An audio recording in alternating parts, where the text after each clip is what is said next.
For GLTE modem dito SIM installation. So ito sa 4G, nalagay natin yung dito SIM sa likod. So unplug natin. Ito yung sa may USB power niya. And sa likod, slide down. Slide down yan. Insert natin tong dito SIM. Dito.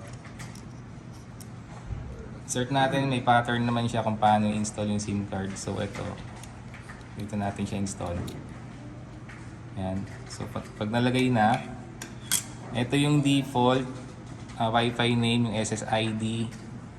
Ito yung Wi-Fi name and Wi-Fi password is ito, Wi-Fi key. So pag na-plug na natin siya sa may mismong USB socket or USB port, connect na natin siya. So plug in natin siya, any USB port, USB charger, even cellphone charger pwede. So plug natin. Yan. So pag na-plug na natin, maghihintay lang tayo ng most commonly up to 3 minutes para mag-sync yung data or yung signal ni 4G LTE. Yan, as you can see, naka-red pa siya, meaning nag-sync pa siya. So wait na lang natin.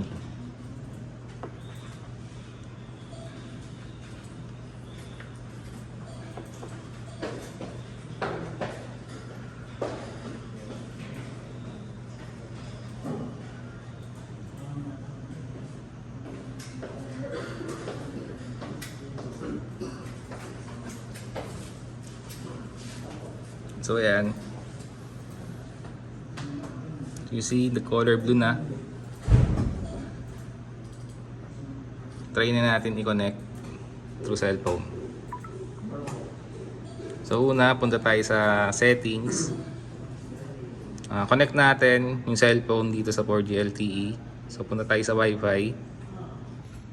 So connect natin yung mismong Wi-Fi name niya. So nakikita na natin, ito siya, 4G Wi-Fi D something.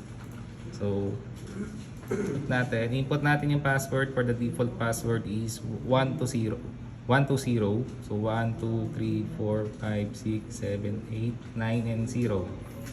So pag na-input na natin, click connect.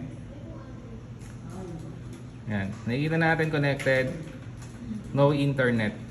So pag may nag-prompt na kailangan i-switch yung Wi-Fi sa ibang network, i-cancel lang natin. Kailangan nakakonect tayo dito sa mismong Wi-Fi or sa mismong modem natin. So pag connected na, punta tayo sa Google Chrome. Google Chrome, yan. Type natin yung graphical user interface or yung default gateway niya para makapunta tayo sa graphical user interface. Default gateway is 192.168.100.1. So enter natin. Yan, pupunta tayo dito sa may mismong interface or sa graphical user interface na itong 4G LTE modem. So we need to input the username. Default username and password is admin.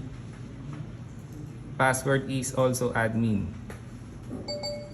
And we need to click login para makapasok tayo dito sa graphical user interface. So pag andito na tayo, zoom in natin. Zoom in para makapunta tayo dito sa advanced. Click natin itong advanced. Pag naklik natin yung advanced, may lalabas dito. Device information, device operation, and APN settings. Proceed tayo sa APN setting. Ayan. Ganito ang lalabas. Pupunta tayo sa APN connection.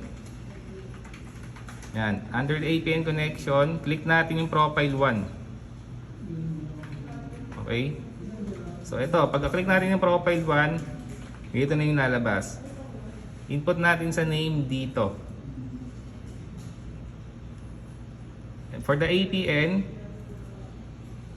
internet .dito.ph. Okay? So pag na-input na natin itong dalawa, click na lang natin save configuration. Yan. Lalabas save successful. Confirm lang natin. Yan, nakikita nyo na connected na siya. Yan. Connected, disconnected kasi nag-synchronize pa siya. Ayan, connected na siya. And makikita nyo dito, sa device natin na color green na siya. So meaning, connected na yung mismong dito SIM natin. Ayan, connected and connected. Established na yung connection niyo. So yun ang configuration ng D2 SIM dito sa 4G LTE.